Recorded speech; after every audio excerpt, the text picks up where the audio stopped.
Welcome back to the news at 10, and just in time for sports news, here's Charles Aruka.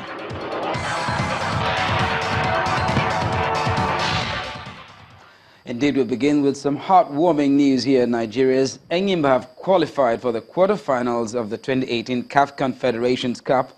The seven-time Nigerian champions needed a late goal scored by Flying Eagles forward Wasiu Alalade to edge past Kara Brazzaville of Congo 1-0 in the deciding group game played in Aba, Abia State. Alalade latched onto a rebound of Mfon Udo's free kick from 22 yards. Now this victory takes Enyimba to the top of the group with 12 points, while Kara Brazzaville, who also scaled through to the last 8, finished with 9 points. They were able to get the goal. And it's the substitute Wasiu Alalade who has scored for Enyimba.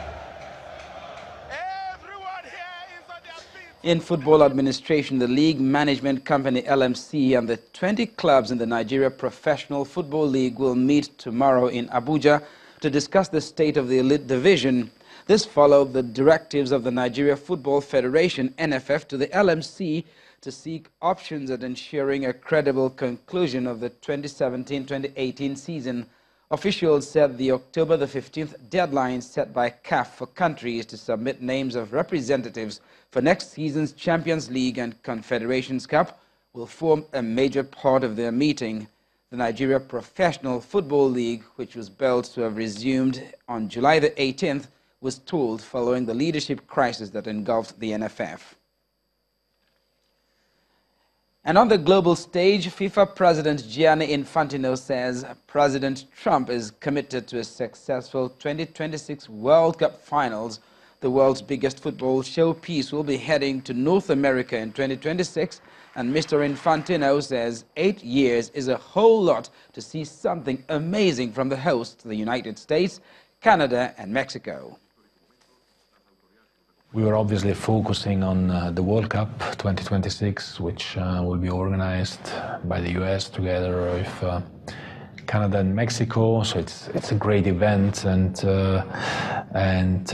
President Trump was very happy that his country and the other two countries, the neighboring countries, could really host this big event, and he assured us of all his commitment and cooperation to make it successful. And this for me was really the most important message of the day, seeing and feeling how he, but also the whole White House as such, is really into this organization of the World Cup, and this makes us feel very positive for the next 8 years until 2026.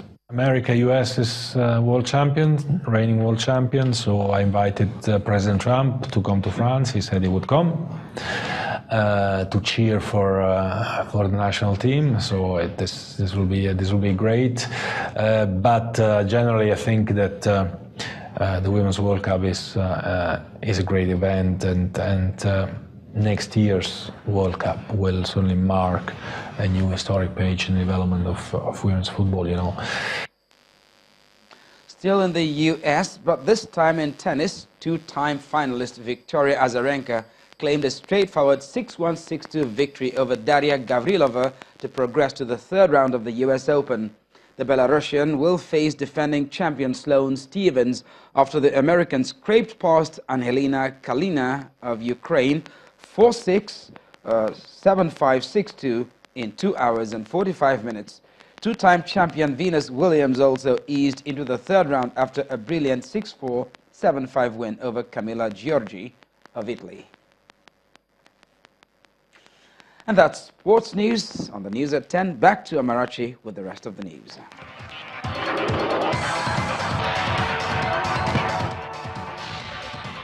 Thanks a lot, Charles. 5 Kenyan soldiers have been killed in the coastal city of Lamu after the vehicle they were traveling in hit an improvised explosive device.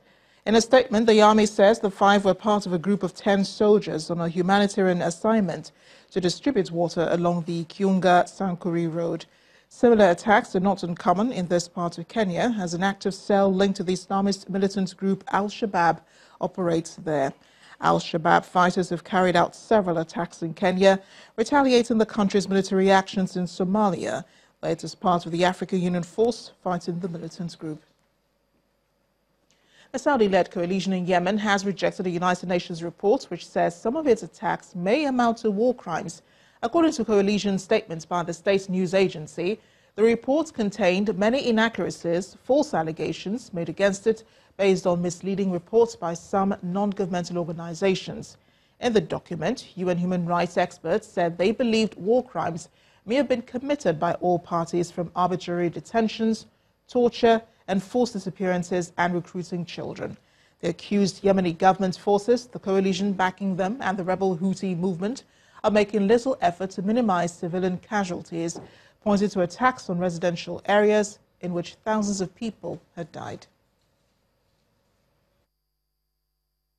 We did review the support for the Arab coalition when we came into office. As you know, it was started before we arrived here. We reviewed it. We determined that it was the right thing to do to support them in the defense of their own countries, but also to restore the rightful government. There is, in effect, what is going on. Our conduct there is to try to keep the human cost of innocents being killed accidentally to the absolute minimum. That is our goal where we engage with the coalition. And the main news again. President Muhammadu Buhari today hosted visiting British Prime Minister Theresa May in Abuja and offered an assurance that the 2019 general elections will be free, fair and credible. Mrs. May also visited Lagos, Nigeria's commercial nerve center, where she met with victims of modern slavery. Also today, former Kano State Governor Rabiu Kwankwaso joined the race for the presidency under the PDP. However, another aspirant, Atahiru Bafarawa, ruled out the consensus candidate option for the party. That's it on the news at 10 tonight. Thank you for watching. I am Amarachi Ubani. Good night.